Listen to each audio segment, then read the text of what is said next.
দালালা ওয়া কুল্লু দালালাতিন ফিন্নার। আসসালামু আলাইকুম ওয়া রাহমাতুল্লাহি ওয়া বারাকাতুহু। আমি দেখতেছিলাম যে বইটা আসলে আর ম্যাক্সিমাম 2টা সেশন, আজকের সেশন এবং 8টা সেশন ইনশাআল্লাহ শেষ হয়ে যাবে। আগামী শুক্রবার অবশ্য আমি ঢাকায় থাকবো না, ওই দিন আপনারা বসে একটু চিটচ্যাট করেন। না, আগামী শুক্রবার আমি ইনশাআল্লাহ একটু বাইরে থাকবো, ঢাকার বাইরে থাকবো, জাস্ট ফর 2 days। তো ওই দিন হবে না, তারপরে হয়তো 2 সপ্তাহ বড় জোর লাগতে পারে আর কি। ইনশাআল্লাহ তার ভিতরে শেষ হয়ে যাবে, একদম শেষ পর্যায়ে আর কি। আমরা পড়তেছিলাম যে কনক্লুশন 6টা পয়েন্ট পড়ছি, 7 নম্বর পয়েন্ট থেকে ইনশাআল্লাহ এখন পড়বো। সারাটা বই পড়লাম আমরা, বড় একটা বই, শেষ কি 6 নম্বরটা আমরা শেষ করছিলাম গতদিন। 7 নম্বর পয়েন্টটা মানে কনক্লুশনের পয়েন্ট, যেটা extremism has intellectual roots that are exemplified in 2 facets। এগুলার আছে মানে রুট বলতে আপনি চাইলে শেকড়, যেটাকে আমরা বলি একদম শেকড় আক্ষরিক অর্থেই তাই, এগুলো অনেক পিছনে চলে যাবে। অনেক পেছনে গিয়ে দেখবে যে আজকের এক্সট্রিমিস্টরা যা বলতেছে, অনেক আগে 1400 বছরের আগের এক্সট্রিমিস্টরা একই ধরনের কথা বলতো, এই হিসেবে রুটটা বলতেছে। দ্য কমপ্লেক্সিটি, 2টা পয়েন্ট করছেন এখানে। এক নম্বর হচ্ছে the complexity of the view and options this appears in the issue of আল হাকিমিয়া। হাকিমিয়া কথাটা আপনার শুনছেন কিনা যায় না, হাকিমিয়া কথাটা নিয়ে কিন্তু পৃথিবীতে সমস্ত গন্ডগোল। যত আইএস বলেন, আপনার কি বলে আল কায়দা বলেন, এন্ড আমাদের মেইন স্ট্রিম আলেম বলেন, মানে সমস্ত বিতর্কটা কিন্তু এই হাকিমিয়া কথাটাকে ঘিরে। অথচ হাকিমিয়া মানে কি, যে মানে আল্লাহর law and mode of government কি হবে, লটা কি হবে, মোড অফ গভর্নমেন্ট কিভাবে শাসিত হবে একটা দেশ। Contemporary extremism may be traced back to the dispute that occurred over the issue and over that issue, মানে হাকিমিয়া কিভাবে হবে, and to a mistaken understanding হবে of that issue, as well as the fact that ruling by other than what Allah revealed had become commonplace in the Muslim lands। কোথায় যাবে এটা ফিরে, এটা নিয়ে অনেক বছর আগে থেকে যে শুরু হয়েছে আলী রাদিয়াল্লাহু আনহুর সময় থেকে। ওনাকে প্রথম জিজ্ঞেস করছে, আপনি কি জামাতুল মুসলিমিন, এই কি বলে, আপনি কি আমিরুল মুমিনিন না, আমিরুল মুমিন নাকি আপনি আমিরুল মুমিন কি না? যদি আমিরুল মুমিনিন হন তাহলে আপনার হাসান একটু সরে বসেন, একটু এদিক সেদিক করে বসেন। হ্যাঁ, যদি আমিরুল মুমিনিন হন তাহলে আপনি কেন আরবিট্রেশনে যাবেন? আপনি অন্যের সাথে আপনার সমঝোতা করার কি দরকার? আপনি যেটা বলছেন এটা ফাইনাল। কথা শুনতে খুব সুন্দরই শোনায়, কিন্তু এইটারই পদ্ধতি তাকে তারা কাফের ফতোয়া দিল, তাকে এবং ইবনে আব্বাসকে। তো কিভাবে শাসিত হবে, এবং একটা সময় ধরেন ইনফ্যাক্ট প্রথম 2জন খলিফাই রিয়েলি যদি আইডিয়াল মনে করেন যে আইডিয়ালি কি চলা উচিত ছিল, প্রথম 2জন খলিফারটাই আসবে। তারপরেও আল্লাহ রসুলের কথা অনুযায়ী বা আমাদের বিশ্বাস অনুযায়ী, অথবা মানে আপনি যদি মিনিমামই দেখেন, নিয়ত ধরেন বা অন্য ধরেন, ওসমান রাদিয়াল্লাহু আনহু তারা পারফেক্ট, আলহামদুলিল্লাহ পারফেক্ট মুসলিম ছিলেন, পারফেক্ট সাহাবী ছিলেন এবং জান্নাতের সুসংবাদ প্রাপ্ত।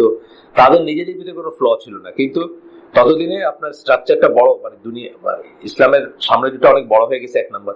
আর 2 নম্বর হলো যে মানুষজন যারা ইসলামে আসছে তাদের ইমানের লেভেল অনেক কমে গেছে, যেটা আলী রাদিয়াল্লাহু আনহু অন্যভাবে বলছেন।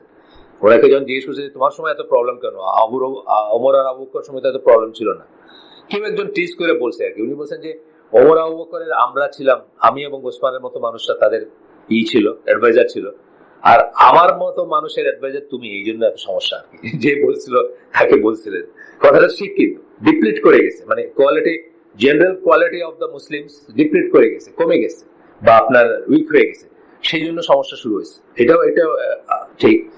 তো তারপরে যখন মুসলিম ল্যান্ডগুলো আস্তে আস্তে যখন দেখা গেল আল্লাহর আইন দিয়ে শাসন করাটা নাই বা চলে যাচ্ছে, তখন থেকে এই স্ট্রাগলটা শুরু হয়েছে। কিন্তু এটা সম্বন্ধে কিন্তু প্রেডিকশন আছে রাসূল সাল্লাল্লাহু আলাইহি ওয়াসাল্লামের সহিহ হাদিস, যেখানে বলছেন যে প্রথম ইসলাম থেকে যাবে, খুলে রাখেন আল্লাহ রাসূল সাল্লাল্লাহু আলাইহি ওয়াসাল্লামের সহিহ হাদিস, যে ইসলাম থেকে প্রথম বাইর হয়ে যাবে হচ্ছে আল্লাহর আইন দিয়ে শাসন করা, আর লাস্ট টিকে থাকবে হচ্ছে নামাজ, সালাত।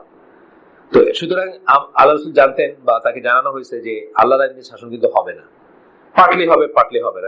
এখন আমরা যেটা বলি যে শিয়া সুন্নিকে যেহেতু আমরা এক করে দেখি না, সুতরাং শিয়ারা কি করলো এটা আমাদের ধর্তব্যের ব্যাপার না। তাহলে তারপরে যে ওয়ার্ল্ডটা থাকে, মুসলিম ওয়ার্ল্ডটা থাকে, সেটাতে ক্লোজ টু হচ্ছে সৌদি আরব, কিন্তু সেখানে অনেক ফ্লো আছে, আপনি ধরতে যান অনেক ফ্লো আছে, যেটা এটার যারা মানে সৌদি আরবকে যারা বিরোধিতা করেন তারা ধরে থাকেন। কিন্তু বুঝতে হবে যে ওই ফ্লোটাও অ্যাকসেপ্টেবল কিনা, ওটা আমরা সুন্নাহ থেকে জানবো, রাসূলের কথা থেকে জানবো। বা এই যে এরপরে যারা আসছেন, মানে প্রথম ইমাম থেকে শুরু করে চারজন ইমাম যে ছিলেন তাদের প্রত্যেকের সময় বলতে গেলে অত্যাচারী শাসকের ছিল, অত্যাচারী শাসক বা এমন শাসক যে আইডিয়াল না বা যে রিয়েলি আল্লাহর মতো করে পৃথিবীকে চালাচ্ছে না বা চালাচ্ছে না। কিন্তু আমরা দেখি যে ইমামরা কি করছেন, তাদেরকে কিন্তু তাদের এগেন্সে বিদ্রোহ করেন নাই, তাদেরকে অমুসলিম বলেন নাই, তাদেরকে খেদান নাই, তাদের গদি নিয়ে টানাটানি করেন নাই। আমরা দেখবো যে বরং উল্টাটা, তাদের এইটাই ছিল যে গদি তোমারই থাক কিন্তু ভালো হয়ে যাও, তোমার গদি তোমারই থাক, তুমি ভালো হয়ে যাও এবং তোমাকে তথাপি আমি আমির মানি। প্রত্যেকের কিন্তু এই ট্রেন্ডটাই ছিল, তুমি সবকিছু করতেছো ইয়ার তোমাকে কিন্তু আমি আমির মানতেছি স্টিল। তো এইটার পরবর্তীতে দেখা গেছে যে এটা ধরেন আবার ঘুরে ঘুরে আসছে, যেভাবে নাহরাওয়ানের খাওয়ারিজ যারা তারা যেভাবে করছে, ঘুরে ঘুরে আবার মানুষরা আসছে, তারা আবার অস্ত্র ধরছে, তারা আবার কি করছে, আবার পরাজিত হয়েছে, ইত্যাদি ইত্যাদি চলতেছে। এখন 2 নম্বর বলতেছেন the methodology that the extremists use to come to their conclusions in another ideological route of extremism, মানে it was shown that their approach was confused and distorted, hence leading to distorted conclusion. তখন এবং এখনো যে সমস্ত conclusion গুলো তারা নিছেন সেগুলাতে দেখেন একটা জিনিস আমি বলি যে প্রবলেমের ব্যাপারে কিন্তু মোটামুটি দ্বিমত পাবেন না আপনি। ধরেন কথার কথা, এখন খিলাফা নাই বা আল্লাহর আইনকে মানুষে পুষে না বা পাত্তা দেয় না, এই প্রবলেম গুলো কিন্তু ঠিক আছে, এগুলো সবাই আমরা অ্যাকনোলেজ করতেছি। কিন্তু করণীয় কি, সেখানে গিয়ে কিন্তু তফাৎটা হচ্ছে। এবং করণীয় কি, সেটা যদি আমরা একটু সাহাবীদের দিকে দেখতাম, একটু তাবেঈদের দিকে দেখতাম, অথবা ইমামদের দিকে দেখতাম, 4 ইমাম যাদেরকে নিয়ে, যাদের ফলোয়ার ধরেন পৃথিবীর 90% মুসলিম, হয়তো তাদের ফলোয়ার বা 95% মুসলিম, মানে পার্টিকুলার একজন ইমাম ফলো করে এরকম মুসলিমের সংখ্যা কত হবে? 5% হবে বেশি হলে। আমরা নিজেদের দিয়ে বুঝি যে আমরা সমাজে কতটুকু, আমরা 0.1% না, বাংলাদেশ সমাজে 0.1% যারা মানে ধরেন সত্যের উপর ভিত্তি করে ফলো করতে চায়, ব্লাইন্ডলি কাউকে ফলো করতে চায় না। কিন্তু দুনিয়ার মুসলিম জনসংখ্যা কি দেখবেন আপনি? 90% বা 95% দেখবেন যে হয়তো কোনো না কোনো ইমামকে ফলো করছে। কিন্তু তারপরে দেখবেন যে এই ব্যাপারে গিয়ে কিন্তু তারা তাদের ইমামদের নিচ্ছে না, এক্সাম্পলটা নিচ্ছে না যে তারা কি করছেন। তারা কি কখনো দাঁড়ায় বলছে যে তোমার হটাই দিতে চাই, তুমি চলে যাও? এটা কিন্তু বলেন নাই।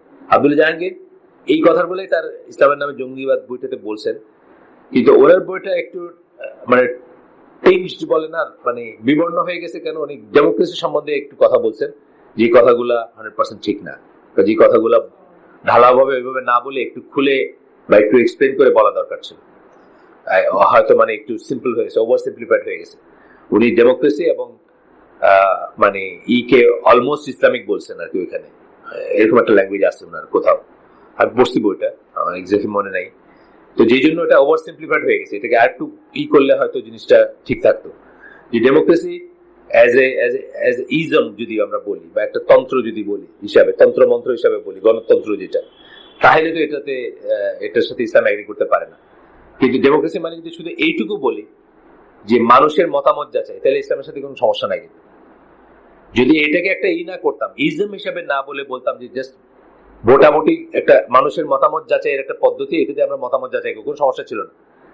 কিন্তু যখন ইজম হিসাবে আপনি বললেন, ইজম বলতে একটা রিলিজিয়ন হিসেবে বললেন, বা একটা কি বলবো, একটা তন্ত্র যেটাকে আমরা বলি, গণতন্ত্র, সমাজতন্ত্র, সেই হিসাবে যখন বললেন, তখনই সমস্যা হয়ে গেল।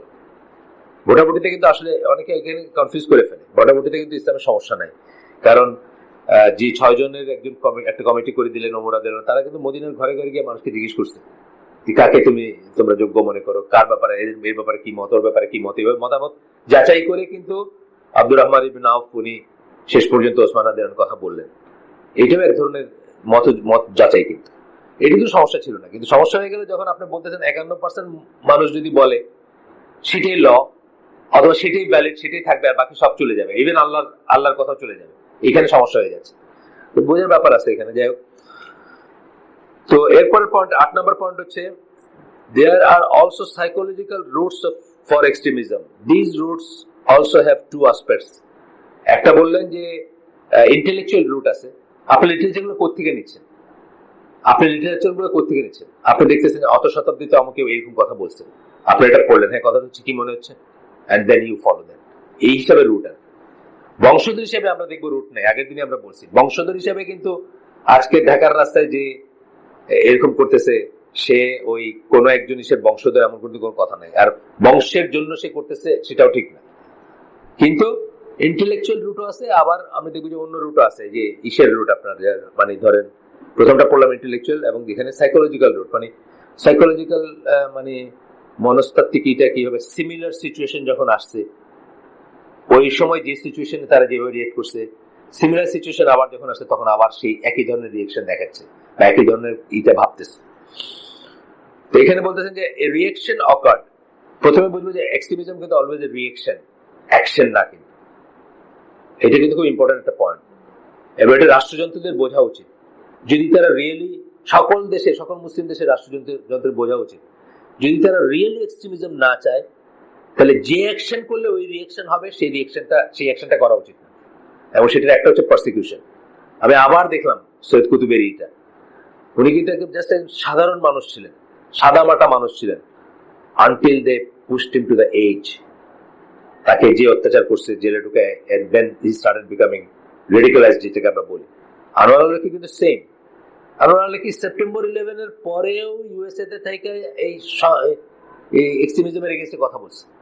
দেখলাম ওই একটা পিবিএস এর একটা ডকুমেন্টারিতে আসলো, এটা তারা আর কি ই করছে, পিবিএস আর CNN, sorry, why do they hate us, এরকম নামের একটা সিএনএন এর একটা ডকুমেন্টারি সেদিন দেখলাম। না না, বহু আগে মারা গেছে। কিন্তু এই যে রেডিকালাইজেশন যেটা আনোয়ারেরই হোক অথবা সৈয়দ কুতুবেরই হোক, এগুলো কিন্তু রিয়েকশন, এগুলো অ্যাকশন না, কিন্তু এটা বোঝার ব্যাপার আছে। সুতরাং সত্যি যদি কেউ চায় যে এক্সট্রিমিজম প্রচারিত না হোক, তার উচিত অ্যাকশনটা ঠিক করা। যেমন আমেরিকানরা যদি সত্যিই চাইতো, তারা সেটা উচিত ছিল কি ইন্টারভেনশন বন্ধ করে দেওয়া। জাস্ট তারা ডিক্লেয়ার করতো যে okay, we have got nothing to do with Middle East. কেবলমাত্র যদি কেউ আমাদেরকে ডাকে, জনগণ যদি ডাকে, সকল যেটা দিয়ে তারা ব্যাংক করে, তারা তো নিজেদের জনগণের কণ্ঠ বলে, মিডল ইস্টের জনগণ যদি আমাদের তাদের ওয়েলফেয়ারের জন্য কখনো ডাকে, সাহায্যের জন্য ডাকে, প্রোটেকশনের জন্য ডাকে, আমরা যাবো, নাহলে আমাদের we have nothing to do with them. এই কথাটা যে মাইকেল শুয়ার nonintervention.com, আমি মাঝে মাঝে পাঠাই না আপনাদের, এই লোকটা কিন্তু এই কথাটাই বলতেছে যে সমস্ত, যদিও সে স্ট্রং ন্যাশনালিস্ট, কিন্তু বলতেছে সমস্ত সমস্যা একখান থেকে, ইন্টারভেনশন থেকে আসে। আমরা যদি নাক গলাতে না যেতাম আমাদের এত শত্রু হইতো না, হুইচ ইজ ট্রু। এবং এটা কিন্তু একটা রিয়েকশন। এই রিয়েকশনটা প্রত্যেকের চিন্তা করা উচিত, যে যত রাষ্ট্রযন্ত্র আছে, যে আমরা যদি সত্যিই এক্সট্রিমিজমকে রুট আউট করতে চাই, ওই অ্যাকশনটা আমরা নিব না যেটা দিয়ে এই রিয়েকশনটা আসবে। হ্যাঁ, এখন আমি এটার জন্য বলতেছি না যে আপনি ক্রাইমের এগেনস্টে শক্ত হবেন না, সেটা কিন্তু বলতেছি না, তার পেছনের কিছু কথা আছে। সৈয়দ কুতুবের যেটা, নাসের ছিল কি লেফটিস্ট, রাশিয়ান কমিউনিস্ট, সোশ্যালিস্ট, যাই বলেন, সে এখন তাকে অহেতুক অনেক ইম্পর্টেন্স দিয়ে তার উপরে এমনভাবে ক্ল্যাম্পডাউন করলো। আস্তে আস্তে তার লেখাগুলো দেখেন, আপনি যদি তার সম্বন্ধে পড়াশোনা করেন, আপনি দেখবেন শুরুর লেখা শেষের লেখার ভিতরে আকাশ পাতাল তফাৎ। Same with Anwar Ali. আপনি তার ইগুলা শোনেন, লেকচার গুলা, প্রথম দিকের পরের দিকে দেখবেন আকাশ পাতাল। সেদিন আমি ওই লেকচার গুলো আমি আগে শুনি নাই, সিএনএন এর ডকুমেন্টারিতে বললো, যেটা শুধু ঢালাভাবে বলছে, মানে সব আমেরিকানকে হত্যা করতে হবে, একদম ঢালাভাবে, কোনো নির্বিচারে। এখন এই জিনিসটা তার ছিল না আগে স্ট্যান্ড। তার দেখা গেল সেপ্টেম্বর 11 পরে সে মসজিদে কি বলছে, সে সাংবাদিকদের কি বলছে, এটা ইসলামের কোনো মেথোডোলজি হতে পারে না, ইসলাম কখনো এটা এন্ডোর্স করে না।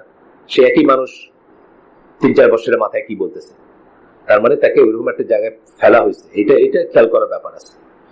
এখন কেউ চাইতেই পারে, যে ইচ্ছা করেও চাইতে পারে যে এক্সট্রিমিস্ট তৈরি হোক, সো দ্যাট আমরা গদিতে থাকতে পারি, আমরা ওদের সুতা দিয়া দেশে ডিক্টেটরশিপ চালাতে পারি। এটা হলো আরেকটা ব্যাপার। কিন্তু সত্যি যদি কেউ না চায়, সত্যি যদি তার দেশে শান্তি চায় কেউ, ওয়ালাইকুম সালাম, তার উচিত ওরকম অ্যাকশন না নেওয়া, যাতে ওরকম রিয়েকশন হয়। তো এখানে বলতেছেন a reaction occurred. The Muslim societies were filled with many laws, systems and interactions that were the antithesis of the religion and contradicted the values of society. Antithesis বুঝেন তো, জাস্ট উল্টা জিনিসটা, যেটা যেমন ধরেন কুফর এবং তাওহীদ হচ্ছে অ্যান্টিথেসিস, বা শিরক এবং তাওহীদ অ্যান্টিথেসিস একটা আরেকটা। সেটা বলতেছেন যে মুসলিম সোসাইটিতে আল্লাহ যা চান, ইসলাম যা চায়, রসুল যা চান, কোরআন যা চায়, তার তার বিরুদ্ধ জিনিস দিয়ে ভর্তি ছিল। এবং this led to a reaction by some of the members of that society to counter what was occurring. যখন এটা তো কিন্তু এক স্টেজে থাকে না, আপনি বাড়তে দিলে বাড়তেই থাকে। আপনার ইজিপ্টের ধরেন 70s, মানে 70s আরো পরে, মানে এই ট্রেন্ডটা, এখনকার যে ট্রেন্ডটা, এটা আসার আগে ইজিপ্ট ছিল আপনার মিডল ইস্টের ব্যাংকক আর কি। এখন সেটা একটা রিয়েকশন আসে ন্যাচারালি একটা মুসলিম ফ্যামিলির। আপনি যদি চিন্তা করেন যে ইজিপ্টের পানের দোকানদারও কিন্তু 2-3 পারা আপনার শোনায় দিবে, মানে কোরআনের এত চর্চা ইজিপ্টে। পানের দোকানদার দেখবেন আমাদের বেস্ট অফ দ্য বেস্ট ইমামদের চেয়ে সুন্দর গলায় আপনার 2-3 পারা শোনায় দিবে, তার মুখস্থ আছে।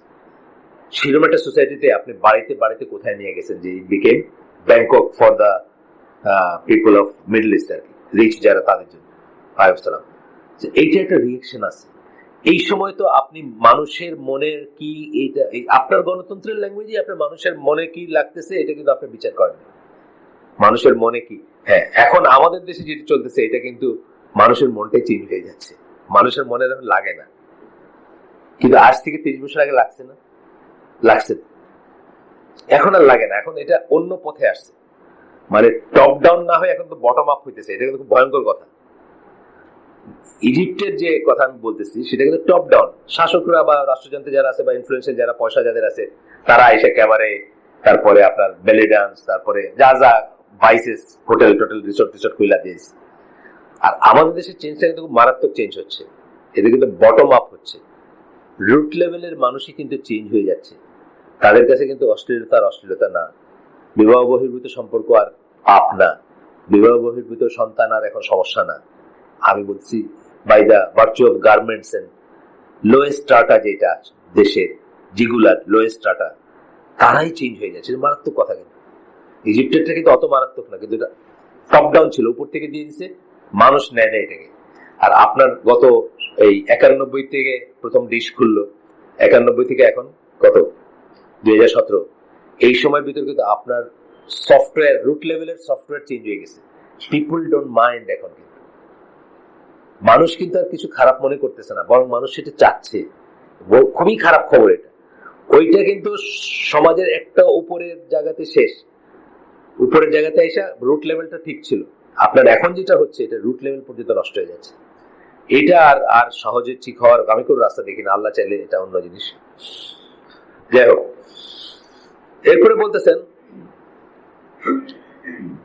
বি, বলতেছেন সাইকোলজিক্যাল রুট, মানে কোন অবস্থাতে রিয়েকশনটা তৈরি হইলো বা এটা বলতে গিয়ে। বি বলতেছেন some also had a psychological makeup that made them conducive to extremism. This includes a lack of knowledge of the Sharia and greatly affected by the deeds that contradict the Sharia that they witness in their societies. দুইটা জিনিস বললেন, শরিয়ার সম্বন্ধে knowledge কম, রিয়েকশনটা তাই disproportionate. শরিয়ার সম্বন্ধে নলেজটা কিন্তু রিয়েকশনটা disproportionate হইতো না, বুঝছেন তো কথাটা? তখন আপনি বুঝতেন যে এইটার জন্য শরিয়াতেই একটা আছে, বিধান আছে, কি করে এটাকে হ্যান্ডেল করবে, এই অবস্থাটাকে কি করবে। যেমন আমরা এখানে পড়ছি যে এখন খুব ডিফিকাল্ট হবে, ছেড়ে দিয়ে সব নিজের আহালের ভিতর চলে যাবেন, সেটা ডিফিকাল্ট হলে ফ্যামিলির ভিতর যাবেন, সেটা ডিফিকাল্ট হলে একা হয়ে যাবেন। এগুলো শরিয়া বলে দিচ্ছেন আপনাকে। এই জ্ঞানগুলি যদি থাকতো আপনার রিয়েকশনটা প্রপার হইতো, এই সময় এটা রিয়েকশন হবে, এই সময় এটা হবে, এই সময় এটা হবে। যেহেতু ওই জ্ঞানটা নাই, আপনার রিয়েকশনটা ইমপ্রপার হচ্ছে। আপনি ভাবতেছেন যে গিয়া সব ভেঙে ফালাই দিলে বোধহয় সব হয়ে গেল, কারো মাইরে ফেললে কিছু হয়ে গেল, কিন্তু শরিয়া তো এটা বলেনি, আপনি সেটা জানেন না, সেটা একটা কারণ।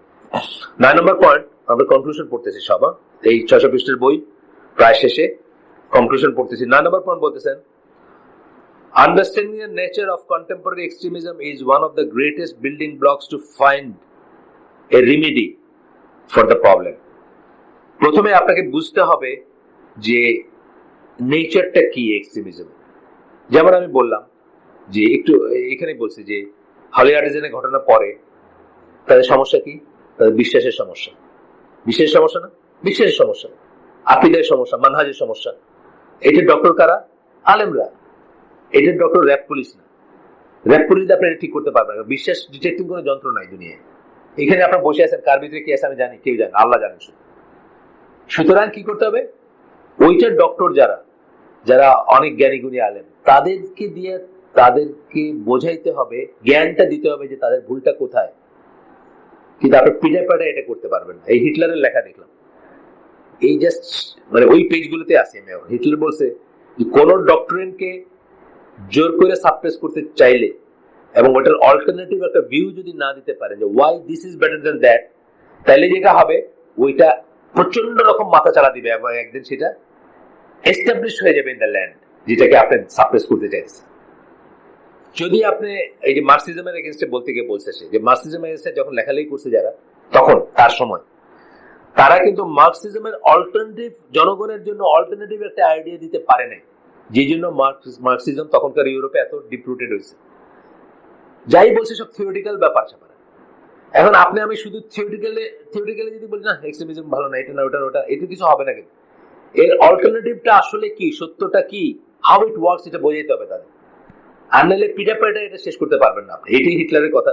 আমি দেখলাম খুব সত্যি কথা বলছি, যদিও সে সেটা নিজে থাকতে পারেনি। সেটাতে সে শেষ পর্যন্ত কি করছে, শেষ পর্যন্ত সে তো সেটাই বল প্রয়োগ করেই করতে চাইছে। কিন্তু একটা সময় তার এইটা ভালো ছিল, সে বুঝতেছে, সে মার্কসিজমের কথা বলতে গিয়ে বলতেছে, একজন লেখকের কথা বলছে যে উনি মার্কসিজমের অনেক লেখালেখি করছেন, কিন্তু এটা ধোপে টেকে নেই কেন, উনি কি এর চেয়ে বেটার কি অফার করবেন এটা উনি দেখাতে পারেননি। একই কথা এখন আপনি আল্লাহ বিরুদ্ধে কাজ চলতেছে পুরা মুসলিম ওয়ার্ল্ডে, আপনি এক্সট্রিমিস্টদের এগেইনস্টে কথা বলতেছেন, তাদেরকে ধরেন সমালোচনা করতেছেন, কিন্তু আপনি যদি প্রপারলি দেখাইতে না পারেন হোয়াট ইজ দ্য মানে অল্টারনেটিভ এবং better, why it is better, why it is workable, তাইলে কিন্তু তাদেরকে আপনি বুঝাই এইভাবে বুঝায় শেষ করতে পারবেন না, যে জন্য পারতেছেন না, তাই না ব্যাপারটা। যাই হোক, এখানে বলতেছে আন্ডারস্ট্যান্ডিং দ্য নেচার, নেচারটা বুঝতে হবে, তাহলে কিন্তু আপনি রেমেডি করতে পারবেন, নাইলে পারবেন না। তা নেচার না বুঝে আপনি পিড়ায় পুড়ায় পারবেন না, আপনি মাইরে সাফ করে দিয়ে পারবেন না। তাইলে তো দুনিয়াতে মানুষ খুন করে স্ট্যালিন তো মানে, বা যারা ওই সময়কার ছিল ট্রটস্কি, তারপর স্ট্যালিন, তারপর তারা এখন পৃথিবীর মানে সম্রাট হয়ে যাওয়ার কথা, মানুষ মারি যদি হইতে পারে, মানে লক্ষ মানে মিলিয়ন্স এর ঘরে মারছে তারা মানুষ, তারপরে তাদের দেশ কিন্তু উল্টেই গেছে, এমন ভাবে উল্টাইছে, ইউনিভার্সাল ভাবে উল্টাইছে, আর কোনোদিন জিরো বলতে পারে। তার মানে মানুষ মাইরা হবে না, এটা এখনকার শাসকদের বোঝা উচিত। সারা দুনিয়ায় যেখানে যেখানে এক্সট্রিমিজমকে যারা ফাইট করতেছে তাদের বোঝা উচিত যে মাইরা হবে না। এটার ওষুধটা কোথায় দেখতে হবে, ওষুধটা হচ্ছে এদের জ্ঞান নাই। প্রথম কথাই হচ্ছে মানে ওইটাতে বলছে, একটা ডকুমেন্টারি দেখলাম আইসিস এর উপরে, আইএসআইএস এর উপরে, ইসের করা, ওই পিবিএস এর করা, ওইখানে তারা আলেমদেরই নিচ্ছে যে, এবং একজন আইএস এর যোদ্ধার কথা বলছে যে আমরা দিন অত বুঝি না, আমরা থাকছি কাফের দেশে, ইউরোপে থাকছি, আমরা দিন শিখি নেই, but we are just trying to follow orders. তার মানে কি, মেইন এরাও বলতেছে, আলেমরাও বলতেছে যে মেইন রুট হচ্ছে এরা দিন জানে না। সে দিন জানে না যদি এটার অ্যাপ্রোচ কি হইতে হবে, দিন জানাইতে হবে তাদেরকে। যাই হোক, তো বলতেছে যে এটা বোঝাটা খুব important. The most noble aspect of the nature of extremism in the lives of contemporary Muslims are as follows. The problem is a reaction to a situation that is not proper, regardless of whether it is wrong in reality or simply wrong in the conception of the extremist. একটা extremist ভাবতেছে যে সিচুয়েশনটা ঠিক না, এটা দুইভাবে হইতে পারে, আসলেও ঠিক না হইতে পারে, আরেকটা হতে পারে সে ভুল করে মনে করতেছে ঠিক না, সেটাও কিন্তু হয়। আসলে ঠিক না, ভুল করে মনে করতেছে ঠিক না। সিম্পল একটা উদাহরণ দিচ্ছি, এভারেজ মসজিদে নামাজ পড়া আসলে ঠিক না, অথবা সে ভুল করে মনে করতেছে ঠিক না।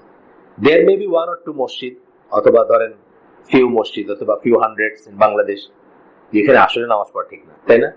শাহজালালের দরগার উপরে মসজিদ, নামাজ পড়া ঠিক না, আমরা বলবো ঠিক না। শাহপরানের দরগার উপরে মসজিদ, আমি বলবো ঠিক না, সবাই বলবে ঠিক না, যে যার নলেজ আছে। কিন্তু what ever the rest of the মসজিদ, তারা তো বলবে নবীনগর মসজিদেও নামাজ পড়া ঠিক না, এটা ভুল করে বলতেছে। তাহলে কখনো ঠিক করে বলতে পারে, কখনো ভুল করে বলতে পারে, এটা বোঝার ব্যাপার আছে। তার যে রিয়েকশনটা হচ্ছে, এটা কখনো সত্যি ইসের উপরে হইতে পারে, কখনো মিথ্যা ইসের উপর হইতে পারে। While the extremist himself is to be held responsible because he is like a fertile piece of land ready for extremism. আচ্ছা, এখন বলতেছেন যে দুটিও হইতে পারে, আর সে তো একদম রেডি ফর এক্সট্রিমিজম, মানে সে হচ্ছে একটা জমি যেহেতু কোনো ফসল কোনোদিন ফলানো হয়নি, রেডি ফর, মানে যে ফসল যা পুঁতবেন সেই অনুযায়ী তার বাইরে হবে, বুঝছেন না? এখন পুঁততেছেন, সত্যিটা পুঁততে পারার আগে যদি ওইটা খারাপটা পোতা হয়ে যায় তাহলে সেটাই বাইরে হবে সেখানে। এবং এটা আল্লাহ তাআলা ইয়াং মানুষের নেচারে দিয়ে দিচ্ছেন, তারা তাদের ভিতরে একটা জিনিস এজিটেট করে ফার্স্ট, এটা কিন্তু একটা পজিটিভ জিনিস। যেজন রাসূল সাল্লাল্লাহু আলাইহি ওয়াসাল্লাম অধিকাংশ সাহাবীরা ছিলেন ইয়াং, তারা, আপনি দেখবেন বুড়া মানুষের কিন্তু কথা শোনানো মুশকিল, বুড়া মানুষের দিনের কথা শোনানো মুশকিল। আচ্ছা ঠিক আছে, শুনে না বলবে ঠিক আছে বাপ দাদার আমল থেকে এরকম করতেছে, আমাদের আর জীবন কয়দিন আছে, চলে যাক, এটাও কনক্লুশন। কিন্তু আপনি যত হালাকা করছেন, বুড়া মানুষ কয়টা চেঞ্জ হচ্ছে আপনি দেখেন, কিন্তু ইয়াং মানুষ দেখবেন 2-3টা হালাকার পরে বুকে হাত রেখে নামাজ পড়তেছে বা জড়া লাগাইছে বাড়ি গিয়ে। এইটা যেমন একটা পজিটিভ জিনিস, at the same time unfortunately it is also the negative thing. এই জন্য পর্নোগ্রাফি বলেন, কমিউনিজম বলেন, সোশ্যালিজম বলেন, অথবা আইএস বলেন, এইগুলার ফার্টাইল গ্রাউন্ড হচ্ছে আনফরচুনেটলি ইয়াং মানুষই। এই জন্য খাওয়ারিজদের 53টা ইসের ভিতরে 1 নম্বর 2 নম্বরে আসছে, 1 নম্বর বা 2 নম্বর বা 3 নম্বরে আসছে যে দে আর ইয়াং। খাওয়ারিজ কারা হবে, মানে সমষ্টিটা কারা হবে, দে আর ইয়াং। আপনি নিজে বুঝেন না, আপনি দিয়ে বুঝেন যে আপনার যে লেকচারটা 5 বছর আগে খুব ভালো লাগতো, এখন হয়তো একটু কম ভালো লাগতেছে, জোসটা একটু কমে আসছে আপনার, মানে আগে বুঝছেন না? এটা স্বাভাবিক। এই ইয়াংদের এই এনার্জিটা হার্নেস করাটা অত্যন্ত দরকার, এটাকে চ্যানেলাইজ করাটা। আমি আসলে অনেক সময় ওই নদীর ফ্লোর সাথে তুলনা করি, যে নদীর ফ্লো আপনি যেটা বাদ দিয়ে দেন তাহলে স্টেল ওয়াটার হয়ে যাবে, এটা আনক্লিন স্টেল ওয়াটার হবে, আনক্লিন হবে, অপরিচ্ছন্ন এবং মানে গন্ধযুক্ত পানি হবে, এবং সে অন্য পথ খুঁজবে, চোরা পথ খুঁজবে যাওয়ার জন্য। এটার ফ্লোটাকে সুন্দর রাখাটা আলেমদের দায়িত্ব, প্রাথমিকভাবে আলেমদের দায়িত্ব, তারপর শাসকদের দায়িত্ব, যে এই এনার্জিটা সুপথে যাবে, সুপথে যাবে। কিন্তু অধিকাংশ শাসক দেখবেন, দুনিয়ার শাসকরা কি চায়, যে এটা কুপথে যাক কিন্তু আমার কাছে প্রধানত থাকুক, টেম থাকুক। আমি সিনেমা দেখাই, আমি নাটক দেখাই, আমি পর্নোগ্রাফি দেখাই, আমি খেলা অ্যারেঞ্জ করি, একটার পর একটা টুর্নামেন্ট। ইয়াং এর কোনো সময় নেই দুনিয়া নিয়ে চিন্তা করবে। কিন্তু এটা একটা খারাপ পথ, এটা ভালো পথে হইতে পারতো না, যে আমি তাদেরকে পড়াশোনার ব্যবস্থা করে দিই, আমি তাদেরকে এক্সপেরিমেন্টের ব্যবস্থা করে দিই, আমি তাদেরকে কাজের ব্যবস্থা করে দিই।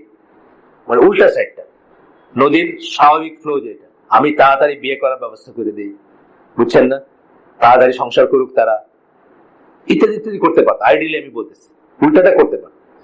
কিছুটা হয়তো সৌদি আরব করে, যেমন সৌদি আরবের ওয়েলফেয়ার জানাতো, এডুকেশন সিস্টেমটা, মানে যে কোনো ছাত্র পড়লে পয়সা পায়, মানে এটাকে বানানো হয়েছে। তারপরে পোলাপান পাওয়া যায় না পড়ার জন্য, সেটা অন্য কথা, পড়লেই পয়সা, পড়লেই পয়সা, পড়লেই গাড়ির লোন, মানে দূরে যাবে অনেকে, যে আমার তো দূরে, বাড়ি দূরে, গাড়ি ঠিক আছে, পানির চেয়ে তো সস্তা পেট্রোল, এটা তো জানেন, 45 হালালা আপনার অক্টেন, আর পানি হলো 1 লিটার হলো 1 রিয়াল, মানে অর্ধেক পানির দামের অর্ধেক দাম আর কি তেলের দাম। চেষ্টা করতেছে, তার বিয়ে শাদী তো কোনো ব্যাপারই না, মানে বিয়ের ওয়েলফেয়ার এত বিয়ে বা ঘর করবেন, বাসা বানাবেন, এগুলো আছে। এগুলো ছিল ওয়ে টু হার্নেস বা চ্যানেলাইজ, মানে ইউথ যেটাকে বলি আমরা, তারুণ্য বা যৌবনের ইটা।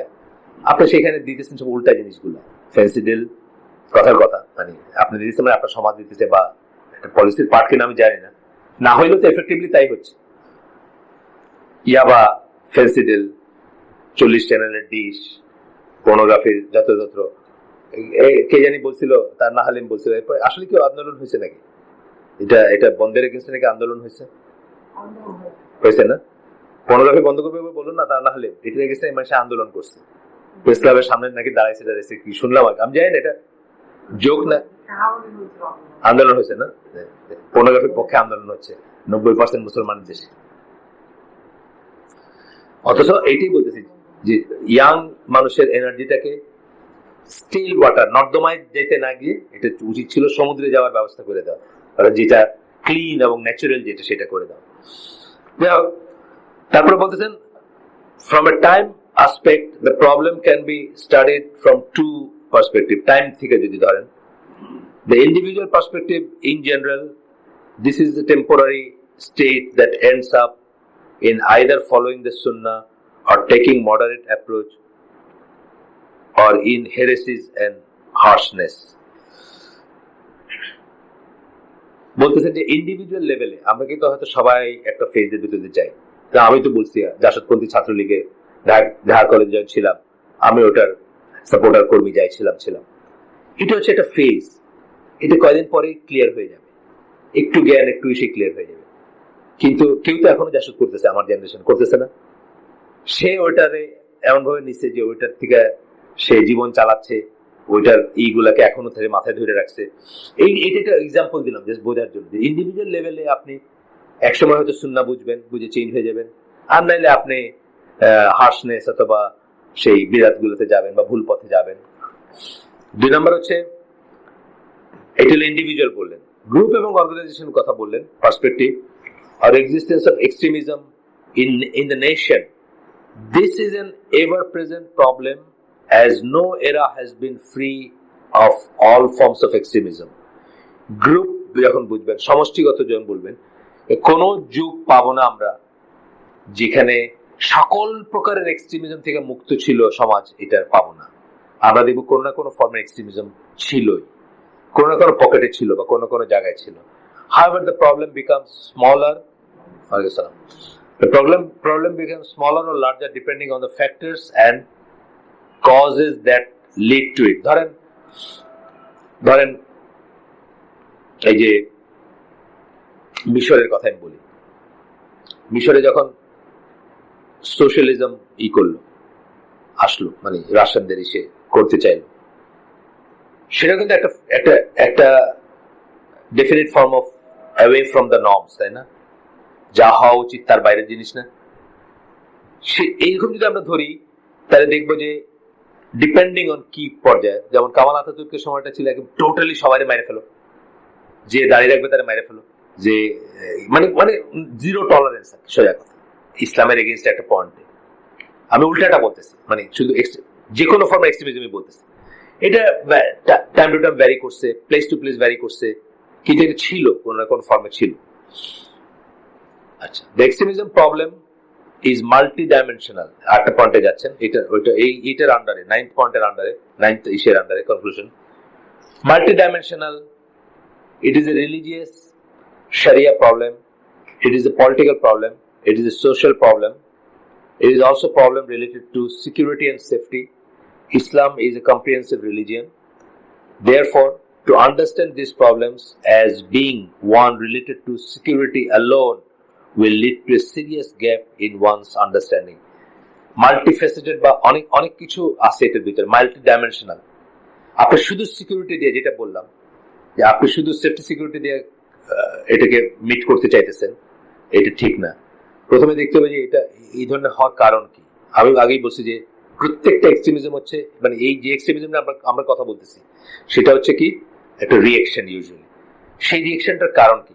যেমন ধরেন ইজিপ্টের যেগুলো হয়েছে সেগুলোর পিছনে একটা কারণ হচ্ছে যে জবলেসনেস, বেকার, বিরাট জনসংখ্যা বেকার, এবং দুইটা বড় ক্লাস হয়ে যাচ্ছে, একটা অত্যন্ত পয়সাওয়ালা আর একটা একদম রাস্তায় থাকতেছে, লিটারালি রাস্তায়। সকল মুসলিম দেশগুলোর কিন্তু স্টোরি মোটামুটি এরকমই। ইন্দোনেশিয়া আমি দেখছি যে দেয়ার আর পিপল যারা এক রাত্রে নাইট ক্লাবে গিয়ে হয়তো $1000 করতেছে, ওয়ারেজ জাকার্তার রেড লাইট ডিস্ট্রিক্টে মাত্র $3 একটা মেয়ে সারা রাত্রের জন্য বিক্রি হচ্ছে। আপনি তফাৎটা দেখেন। এগুলো কিন্তু রিয়েকশন আছে। এটা কি আপনার সোশিও ইকোনমিক মানে ডিসক্রিমিনেশন বলেন বা ডিফারেন্স বলেন, সেটার একটা রিয়েকশন, সেখান থেকে একটা রিয়েকশন আসবে। এটাও কাউকে এক্সট্রিমিজম নিয়ে যেতে পারে, কমিউনিস্ট হতে পারে, সে ইসলামিস্ট হতে পারে, দুই দিকেই সে হয়তো একটা ইস্যু চলে গেল। এগুলো বুঝতে হবে যে মাল্টি ডাইমেনশনাল ব্যাপার আছে। সত্যি যদি আপনি এটাকে অ্যাড্রেস করতে চান, আর আপনি যদি চান যে এটা থাক, এটা যত থাকবে আমার তত শাসন করতে সুবিধা, এটা অন্য জিনিস।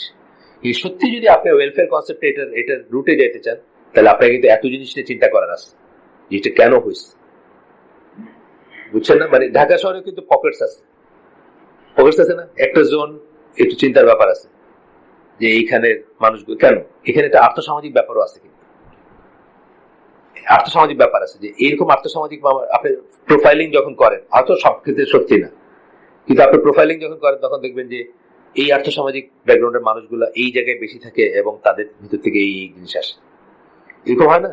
আপনার ধরেন কবিদের ব্যাপারে একটা প্রোফাইলিং আছে নর্মালি, যে কবিরা আপনার অসুখী এবং দরিদ্র ক্লাস থেকে বেশি আসে। তার কারণ কি? মানে তার জীবনের কষ্টগুলো তাকে হিট করে, তার ভেতরে নাড়া দেয় এবং সে একটা রিয়েকশন হিসাবে কিন্তু লিখতে শুরু করে বা ভাবতে শুরু করে বলতে পারেন। এক্সেপশন কি? রবীন্দ্রনাথের মানুষ, রবীন্দ্রনাথের মতো মানুষ একটা এক্সেপশন। রবীন্দ্রনাথ কিন্তু এই রেসপেক্টে এক্সেপশনাল একজন মানুষ ধরায়, কারণ তার কবিতাগুলো সুখের ভিতর থেকে বাইরে আসছে। কিন্তু সাধারণত কবিতাগুলো কষ্টের ভিতর থেকে বাইরে হবে, দুঃখের ভিতর থেকে বাইরে হবে, বিষের ভিতর থেকে বাইরে হবে। রবীন্দ্রনাথের অন্য দুঃখ ছিল, সেটা অন্য জিনিস। তো এখন এই সবকটা জিনিস নিয়ে চিন্তা করতে হবে যদি আপনি রিয়েলি এক্সট্রিমিজমকে মিট করতে চান, ইরাডিকেট করতে চান অথবা অ্যাড্রেস করতে চান। যদি আমি বলি ইরাডিকেট করার কথা না বলে অ্যাড্রেস করা বলি, সত্যি আপনি চাচ্ছেন যে জানতে চাচ্ছেন, বুঝতে চাচ্ছেন যে এই বাচ্চা ছেলেগুলোর কি হয়েছে যে তারা এরকম করতেছে, তখন আপনাকে এই সবকটা কনসিডার করতে হবে। ইজিপ্টের নিয়ে আমি অনেক বই পড়ছি, অনেক ডকুমেন্টারি দেখছি, অনেক বই পড়ছি। প্রত্যেকটা এসে দেখবেন আপনার এই বস্তিগুলোর কথা আছে। ইজিপ্টে কিন্তু মানে কায়রোতে মেগা মেগা আছে, মেগা কি বলে হাইপার গেটস যেটাকে বলে, মেগা বস্তি আছে, যেগুলো কিন্তু একদম মানে ব্রিডিং গ্রাউন্ড অফ এক্সট্রিমিজম বলতে পারে না। ওইখানে যে সোশিও ইকোনমিক ইটা আছে, এটা কিন্তু ম্যাটার করে। আমার দেশেও তাই, আমার দেশেও দেখবেন যে একটা মানে জেনারেল কথা বললে দেখবেন যে সোশিও ইকোনমিক ইস্যু থেকে একটা ইম্প্যাক্ট থাকবে তার উপর। সবার কথা বলতেছি না, আর কারো এদিকে না থাকলে ওইদিকে আসে। মানে অসুখী কথাটা বললাম না, খালি পয়সা দিয়ে অসুখী বলি নাই কিন্তু আমি। ওই সময় দুইটা জিনিসই বলছি। পয়সা, বাপ মা ঘরে থাকে না, ছেলে মেয়ের খোঁজ নেয় না, ছেলে মেয়ে একলা থাকে, খেলার সাথী নাই, কথা বলার মানুষ নাই, এগুলো আসছে না হলি আর্টিজানের পরে কিন্তু এগুলো সব আসছে। এরা তো মোরলেস যে রিপ্রেজেন্টেড দ্য এলিট, যারা এখানে কাজ করছে। তারা কেন করবে? তাদের গুড রিজনস আছে। ওই যে বললাম অনেক কিছু এখানে আছে। আচ্ছা, 4 নম্বর পয়েন্ট হচ্ছে এই 9th পয়েন্টের আন্ডারে। 9th পয়েন্টটা কি ছিল? Understanding the nature of contemporary extremism is one of the greatest building blocks to find a remedy. আগে বুঝতে হবে কেন তারা এরকম করতেছে, কেন তারা এটাতে যাচ্ছে, তাইলে আপনি রেমিডি যেতে পারবেন। আপনি বুঝতে না চান, রেমিডিতে যেতে পারবেন না। 4 নম্বর হচ্ছে the problem is a universal problem. Every Muslim country complains of it, leaving aside the questions of how sincere and truthful is the complaint. এই কমপ্লেন্টটা হচ্ছে সকল মুসলিম দেশে আছে। সকল মুসলিম দেশে কোনো না কোনো ফর্মে আপনি দেখবেন এই কমপ্লেন্টটা আছে যে একটা এক্সট্রিমিস্ট গ্রুপ আছে বা একটা এক্সট্রিমিস্ট আছে বা এটা। এবার সৌদি আরবে আছে, খালি টাকা পয়সা দিয়ে আমি এটা বুঝাইতে পারবো না। তাহলে সৌদি আরবে থাকবে কেন? সৌদি আরবে আছে, টাকা পয়সা শুধু যদি ফ্যাক্টরি তো সৌদি আরবে থাকতো না, সৌদি আরবে আছে। আচ্ছা, তারপর বলতেছেন it is the homogeneous product of every country and it is not something imported. এটা ইম্পোর্টেড মনে করার কোনো কারণ নেই। এটা হলো এই দেশের মতো করে এই দেশের একটা সমস্যা। আপনি যদি খালি টাকা বলেন, আমি বললাম যে বাংলাদেশের মানুষ গরিব এই জন্য সমস্যা, তাহলে সৌদি আরবে কেন হচ্ছে? বুঝছেন না? তাহলে নিজের মতো করে এই প্রবলেমটা আছে, ইম্পোর্টেড এক্সপোর্টেড এর ব্যাপার না এটা। আপনি কয়টা ইজিপ্সিয়ানে ছিলেন? বাংলাদেশের মানুষ হয়তো জানেও না যে ইজিপ্টে এই জিনিসগুলো ছিল এককালে, হয়তো জানেও না যে ইজিপ্টে ছিল।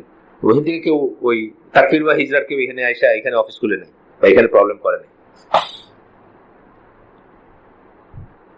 Indeed, it springs from within the contemporary Muslim society itself. এটা কন্টেম্পোরারি মুসলিম সোসাইটির ভিতর থেকে নিজের প্রবলেম যে ডাইমেনশন, জাকার্তার একটা বললাম আপনার ইন্দোনেশিয়া, হয়তো সেই ডাইমেনশন থেকে সেখানে একটা বাড়িতে পারে, আপনার এখানে 8টা ডাইমেনশন থেকে এখানে বাড়িতে পারে, নিজের সাথে বাইরে। 6 নম্বর হচ্ছে if one is studying the partial deed related extremism. আমরা বলছিলাম কি দুই ধরনের এক্সট্রিমিজম আছে, একটা হচ্ছে ডিড রিলেটেড মানে কাজের, আরটা হচ্ছে বিশ্বাস রিলেটেড। বলছিলাম কাজ রিলেটেডটা বলছিলাম সহজ, বিশ্বাস রিলেটেডটা বলছিলাম কঠিন দূর করা। কাজ রিলেটেড আপনি মানে অনেক সময় যদি চর্থাপড় মাইরও ঠিক করে দিতে পারেন, হয় না? কাজ রিলেটেড তা তো ভিতরে কোনো বিশ্বাসের রুট নাই, কাজটা কোনো একটা প্রয়োজনে করছে, সেটা প্রয়োজন শেষ, কাজও শেষ, হয় না? এটা একটা লোক চুরি করছে, তার অভাব ছিল, সে এখন নিজেই গডফাদার, অনেক পয়সা আছে, এখন চুরি করে না সে। বুঝছেন না? কাজ রিলেটেড সমস্যা। বিশ্বাস রিলেটেড সমস্যা, সে মনে করছে এই কাজটা ঠিক, এটি করা উচিত, তখন এটা আরো ডিপ রুটেড জিনিস। বুঝছেন না? If one is studying the partial deed-related extremism, it is a problem on an individual level. এটা ইন্ডিভিজুয়াল লেভেলের প্রবলেম। এটা তারে আপনি একটা ট্রিটমেন্ট দিলে হয়ে যেতে পারে, বা একটা ভালো কিছু করলেন, অভাব মিটাই দিলেন, তার অভাবে যদি চুরি করছে পয়সা দিয়ে দিলেন, ব্যবসা খুলে দিলেন, আর করবে না সে চুরি, হইতে পারে। However, if one is studying the comprehensive belief-related extremism, it is a problem on a group level. তখন দেখবেন যে এটা একটা group level, group of people believe this is true, অথবা এই আকীদা পোষণ করে বা এই পোষণ করে। যেমন আমরা দেখি একদিনে ঈদ করা গ্রুপ অফ পিপল হয়ে গেছে, এটা কিন্তু একটা বিলিফ রিলেটেড ব্যাপার হয়ে গেছে। একদিনে ঈদ করবে সৌদি আরবের সাথে, যদিও হয়তো এটা কেউ ইঞ্জিনিয়ার করছে, সেটা অন্য জিনিস, কিন্তু হয়ে গেছে, তার অস্বীকার করার উপায় নেই। 10 নম্বর পয়েন্ট আমরা পড়বো, আমরা কনক্লুশন পড়তেছি 600 পৃষ্ঠার এই বইয়ের নাম ছিল religious extremism in the lives of contemporary Muslims, সমকালীন মুসলিমদের জীবনে ধর্মীয় চরমপন্থা, আল গুলু ফিদ্দিন আরবি। এটা হচ্ছে একজনের মাস্টার্সের থিসিস, সেই জন্যই এত ডিটেল। তবে আমি দেখছি এটাতে আমরা যত সমস্যায় ভুগি, বিশেষ করে এই এক্সট্রিমিজম বা চরমপন্থা নিয়ে, তার কোনো কিছুই বাদ রাখা নেই মাশাআল্লাহ। মানে অনেক বড় একটা রেঞ্জ কভার করছেন।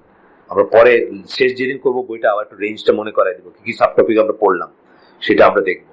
বায়াত থেকে শুরু করে আপনার কি বলে তাকলিদ থেকে শুরু করে, তারপরে ইস্তেহাদ, মানে কোনো কিছু বাদ দেন, যা কিছু নিয়ে এই বিদেশে থাকা, পশ্চিমা দেশে থাকার থেকে শুরু করে সবকিছুকে অ্যাড্রেস করছেন মাশাআল্লাহ। 10 number point is in comparison with the amount of terrorism in the world and the amount of extremism among the religions and other movements in various countries, it is clear that the amount of extremism among Muslims has been greatly exaggerated, and due to the goals of the Western media has been given more than its appropriate share of attention and coverage. True. কিছু মানুষ motive নিয়ে এগুলাকে এমন ফুলায় ফাঁপায় দেখাইছে যে extremism এবং মুসলিম একটা synonym হয়ে যাচ্ছে আস্তে আস্তে, অথচ ব্যাপারটা তা না। এটা একটু পড়াশোনা যারা করবেন তারাই দেখবেন। ওকলাহোমা বলেন অথবা বেলফাস্টের যে ঘটনাগুলো ঘটছে, আইআর এর মতো মানে রুথলেস এক্সট্রিমিস্ট গ্রুপ, মানে তাকফির ওয়া হিজরা এটাকে করতে পারবে না কিছুতে, যেভাবে তারা যা করছে। আইআরএ একটা, তারপরে এই জাপানিজ রেড আর্মি একটা ছিল, তারপরে জার্মান ছিল বাদার মেন হফ একটা দল ছিল, এখনো তাদের জার্মান এমবেসিতে তাদের ছবি লাগানো আছে, ওয়ান্টেড বইলার। মারাত্মক রকমের রুথলেস গ্রুপ ছিল এরা। কিন্তু এইগুলাকে তো খ্রিস্টান বইলা কোনোদিন বলে না, এগুলোর সাথে খ্রিস্টানদেরকে আইডেন্টিফাই করে না, কেউ বলে না যে খ্রিস্টান এক্সট্রিমিস্ট দল বলে না, কিন্তু মুসলিমদেরকে এক্সাজারেট করে উইথ মানে অভিষ্ট লক্ষ্য নিয়ে বা মানে কি দুরভিসন্ধিমূলক করে করছে। কিন্তু যেহেতু মিডিয়াগুলো তার হাতে, তারা সাকসেসফুল হয়েছে, অথবা অন্তত লাইট মাইন্ডেড মানুষের ভিতরে সাকসেসফুল হয়েছে। যারা একটু পড়াশোনা করে, যাদের ডেপথ আছে, তারা এটা খায় না। আপনি দেখবেন আমেরিকাতে এটা প্রোটেস্ট করে মানুষে, তারা এটা খায় না। কিন্তু আবার আমাদের ভিতরে দেখবেন অস্বীকার করার একটা প্রবণতা আছে, না এটা করা উচিত না, যেটা সত্য সেটা স্বীকার করা উচিত। আমরা দেখবেন তাদের কাছে অ্যাপোলজিটিক হয়ে মানে না আমাদের এটা শান্তির ধর্ম, এটাতে মানে ছাড়পোকা মারাও নিষেধ, এরকম একটা ভাব মানে দেখাইতে চায়, সেটাও ঠিক না। যেটা সত্যি সেটা বলবো আমরা তো এই লেখাটা মুসলমানের লেখা এবং সেপ্টেম্বর 11-এর আগের লেখা। আমরা নিজেরাই অ্যাকনোলেজ করি যে আমাদের সোসাইটিতে ডেভিয়েন্টস আছে, এক্সট্রিমিস্ট আছে, এক্সট্রিমিজম 1400 বছর ধরে আছে, এটা পড়লাম মাত্র। কিন্তু তাই বলে তোমরা যেটা বলছো এটা ঠিক না, এই কথাটা আর কি। 11 নম্বর পয়েন্ট কটা পাচ্ছেন সময়? কত? 37। আমি 45 পর্যন্ত এমনি যাই ইনশাল্লাহ।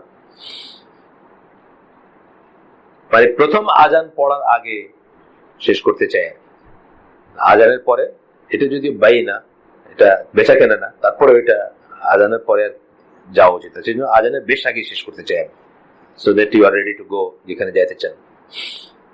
পরে 12টা ইজ গুড, 5 মিনিট এদিক সেদিক সমস্যা নেই। 11 নম্বর পয়েন্ট হচ্ছে review of the statement of contemporary scholars concerning extremism finds that their views are based on Sharia texts. A review of the statements of contemporary scholars concerning extremism নিয়ে contemporary scholar যারা, তারা যখন statement দেন, finds that their view are based on Sharia text. তারা তাদের ভিউগুলা, তাদের মতামতগুলা শরিয়া টেক্সটের উপরে নির্ভর করে করা। স্কলার বলতে আমরা কাদের বুঝি? ন্যাচারালি আমরা ওই মাকদিসিকে বোঝাইতেছি, আমরা বোঝাইতেছি মেইন স্ট্রিম স্কলার যাদেরকে আমরা সবসময় মেইন স্ট্রিম বুঝে আসছি। এখন না, 100 বছর আগেও যাদেরকে মেইন স্ট্রিম বুঝছি, তাদের ধারাবাহিকতা যে স্কলার আছে তাদেরকে আমরা স্কলার বলতেছি।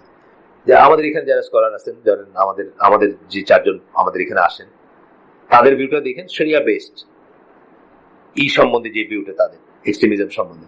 আবার সৌদি আরবে যারা আছেন তাদেরটাও দেখবেন যে শরিয়া বেসড ভিউটা তাদের। However, they make some mistakes when it comes to the practical application of those texts. দেখা যাবে যে অনেক সময় প্র্যাকটিক্যাল অ্যাপ্লিকেশনে গিয়ে তারা কোথাও ভুল করতেছেন বা ভুল করতে পারেন। একটা জিনিস আমি উদাহরণ দিই, যেমন ধরেন অনেক সময় আমাদের স্কলারদের দুনিয়ার সম্বন্ধে জ্ঞানটা একটু, দুনিয়ার খারাপ জিনিস, দুনিয়া না, আমি ওটা একটু কারেক্ট করে বলি, দুনিয়ার খারাপ জিনিস সম্বন্ধে ভালো মানুষদের জ্ঞান কম থাকবে, সেইটা কখনো একটা প্রবলেম তৈরি করতে পারে। কয়দিন আগে যে আপনার যে গ্রুপে একটা মেল আসছিল না, যে ওই খাওয়ার জিনিস নিয়ে, আপনি দেখছেন ইসলামিক ফতোয়াটা কিন্তু খুব সিম্পলিফাইড ফতোয়া। তার কারণ এত সমস্যা যে আছে এটাও পসিবলি ওনারা জানেন না। Almost everything which comes from West, এটা যে হারাম হওয়ার পসিবিলিটি খাওয়ার জিনিস, 60 to 90% এটা হয়তো ওনারা জানেন না। ওরা তো চিন্তা করছে একটা চকলেটের ভিতরে what is there in chocolate, বিস্কুটের ভিতরে সমস্যা কি? বিস্কুট তো বিস্কুট, হ্যাঁ, কিন্তু 90% যে এবং কান্ট্রি টু কান্ট্রি যেটা ভ্যারি করে, এটা নিয়ে তো তারা ওয়াকিবহাল না, যেটাকে আমি বলি। সুতরাং এখানে তাদেরকে কনসিয়াস করার, একই কথা এক্সট্রিমিজমের ব্যাপারে তাই আসবে। আমি এটা অন্য একটা জিনিস যে আপনাদের বুঝাইলাম, যে শরীর সম্বন্ধে তার জ্ঞান আছে, কিন্তু অ্যাপ্লিকেশনে গিয়ে তারা কি করতেছেন, একটা আমেরিকান জিনিসকে একটা সৌদি আরবের জিনিসের মতো মনে করতেছে। ব্যাপারটা তো তা না, ব্যাপারটা যেমন Italian, country to country vary করে। ইটালিয়ান যেমন ধরেন বিস্কিট, কথা বিস্কিটটাকে আমরা নেই, আমি রাফ কথা বলতেছি আর কি।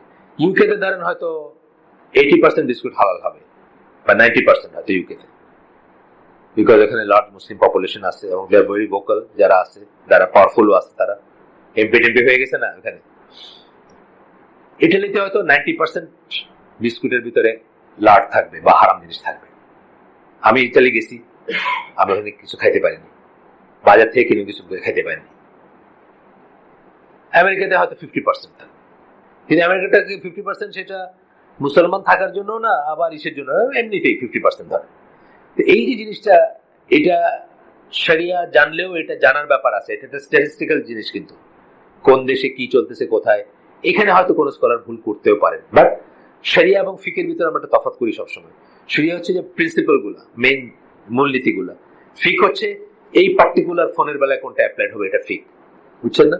জেনারেল হচ্ছে ফোন ব্যবহার করা হালাল, এই পার্টিকুলার ফোনে চাইলেই ইউটিউব দেখা যায়, এখন নতুন করে চিন্তা করার ব্যাপার আছে, এটাকে হালাল বলবেন কি বলবেন, বুঝছেন না? শরিয়া সে ফিকটা চেঞ্জ হতে পারে।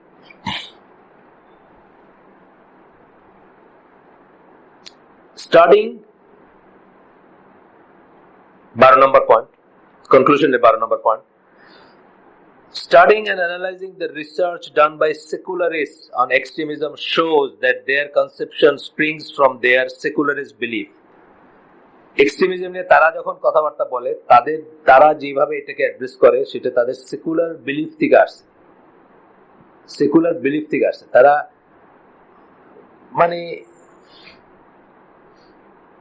আমি একটা ইন্টারভিউ শুনতেছিলাম সেপ্টেম্বরের পরে, বছরখানেক পরে, লস এঞ্জেলসের এলাকার কোন একজন ইমাম, কালো একজন ইমাম, কোন ব্ল্যাক কমিউনিটিকে রিপ্রেজেন্ট করে ইমাম, ভুলে গেছি কোন এলাকা, নিউ ইয়র্ক, নিউ জার্সি হতে পারে, এবং আনোয়ার আল্লাহ রেডিওতে হচ্ছে ইন্টারভিউটা, এবং শ্রোতার আওয়াজ, সম্ভবত এনপিআর এর, ওই যে ন্যাশনাল পাবলিক রেডিও, যেটা ওদের ওই পাশে শ্রোতা আওয়াজ।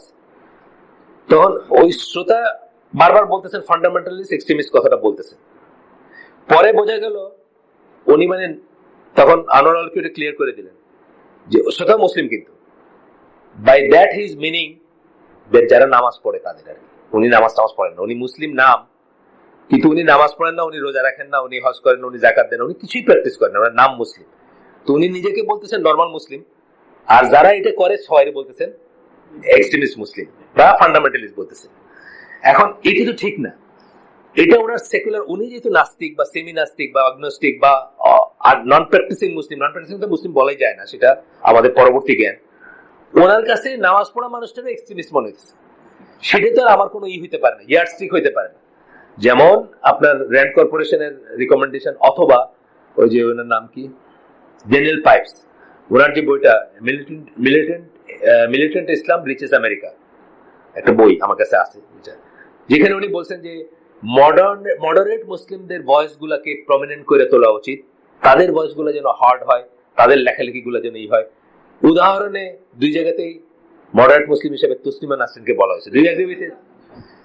তসলিমা নাসরিন হচ্ছেন মুসলিমদের মডারেট, মানে এভারেজ মুসলিমের আর কি ওনারা বলতে চাচ্ছেন, হুইচ ইজ রং। এই কথাটাই বলতেছেন যে যখন সেকুলারিস্টরা এক্সট্রিমিজম নিয়ে লেখেন বা কথা বলেন বা রিসার্চ করেন, তখন দেখা যায় যে তাদের ভিউ গুলাই এখানে চলে আসে। এই যে বলতেছেন যে তসলিমা নাসরিনের মডারেট যদি ধরেন, তাহলে আমার আম্মা এক্সট্রিমিস্ট, তাই না? তসলিমা নাসরিন যদি আপনি এভারেজ মুসলিম দেয়, আমার নানি, আমার দাদি, আমার আম্মা সবাই এক্সট্রিমিস্ট। আসলে কি তাই? আমার দাদি, আমার নানি, আমার আম্মা বা আমার আব্বা, আমার দাদা, এরা বেয়ারলি মুসলিম ছিলেন, ইন এ সেন্স যে তারা চালু ইসলাম ফলো করে গেছে।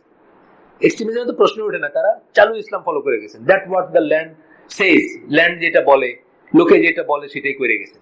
লোকে বলে সহবরাত খুব সহবরাত করে গেছেন, লোকে বলে ওই 40-এ 4 দিন করতে হবে, সেটা করে গেছেন। জানের বদলে জান সদকা, এটা করে গেছেন, বুঝছেন না? কোনো নলেজের ব্যাপার নেই এখানে। তো তসলিমা নাসরিনের যদি আমি স্ট্যান্ডার্ড ধরি, তাহলে আমার মাও এক্সট্রিমিস্ট, বুঝছেন না? আসেন তারপরে এর কি বলতেছেন, এই পয়েন্টে শেষ করে দিব ইনশাআল্লাহ। They view every request to apply the law of Allah, every call to the comprehensiveness of Islam and its application to every aspect of life as a type of extremism and radicalism. তাদের কাছে সবই extremism. আমি যে শুদ্ধভাবে নামাজ পড়তে বলতেছি, এটা এক্সট্রিমিজম। আমি আমার মেয়ের পর্দা করতে বলতেছি, এটা এক্সট্রিমিজম। মানে অল ফরজেস, যেটা ফরজ, যেটা আপনি ফরজের পরেরটা যেটা জাস্ট বেসিক 5টা পিলারের যেটা, এইটাও তাদের কাছে এক্সট্রিমিজম, বুঝছেন না? আমি একটা ইয়াং ছেলেটা বলতেছি বিয়ে করে, এটা এক্সট্রিমিজম। এখন বিয়ে করার কি হয়েছে? আছে না? তাই তো, এখনই বিয়ে করার কি আছে? ওই যে আমাদের মাদ্রাসা প্রতিষ্ঠাতা সিলেটের, উনি পারমিশন নেবেন, 18 বছরের ছেলেকে বিয়ে দিবেন উনি বলতেছে ওনার ওয়াইফ আর আমি, এছাড়া দুনিয়ার সবাই অপোজ করছে ওনাকে, সব দিনই বাইরে সবাই অপোজ করছে। ওনার ওয়াইফ বুঝছে আর আমি বুঝি যে এটা কেন বলতেছেন। 18 বছর একটা ইয়াং ছেলে, টেলিভিশন নাই, সিনেমা নাই, গান নাই, নাটক নাই, নাচ নাই, গার্লফ্রেন্ড নাই, কি আছে তার? তাহলে তাকে ওই যে বললাম, তারুণ্যকে চ্যানেলাইজ করে দিতে হবে, তার যে ন্যাচারাল ফ্লো হয়, সেটার ফ্লো যেন হয় তার ন্যাচারাল। তো বলতেছে যে তাদের কাছে যে কোনো আল্লাহর একদম বেসিক জিনিসগুলোর প্রতি ডাকাটাও তাদের কাছে এক্সট্রিমিজম। সুতরাং এটাও বোঝার ব্যাপার আছে আমাদের। আমরা যখন এক্সট্রিমিজম নিয়ে পড়াশোনা করব বা কথা বলবো, তখন আমরা মনে রাখবো যে সেকুলারিস্টদের এটাকে আমরা যেন ওইটা যেন আমরা মানে জাস্ট রিপিট না করি আর কি, প্যারোটিং যেটাকে বলে, তারা যেটা বলছে ওইটা যেন না বলি। সুবহানাকাল্লাহুম্মা বিহামদিকা আশহাদু আল্লা ইলাহা ইল্লা আনতা আস্তাগফিরুকা ওয়া আতুবু ইলাইক। আমরা যেটুকু শিখলাম, যা শুনলাম, তার ভিতরে ভালো কিছু শুনে থাকি, সমস্ত প্রশংসা আল্লাহর, আর খারাপ কিছু শুনে থাকলে সমস্ত ব্যর্থতা আমার এবং শয়তানের। এখান থেকে আমরা যেন কিছু নিয়ে যাই বাসায়, কিছু যেন জীবনে উপকারে আসে, সেরকম সবটুকুই যেন এখানে রেখে থুয়ে না যায় আর কি। সবসময় আমি বলি এটা। আসসালামু আলাইকুম ওয়া রাহমাতুল্লাহি ওয়া বারাকাতুহু।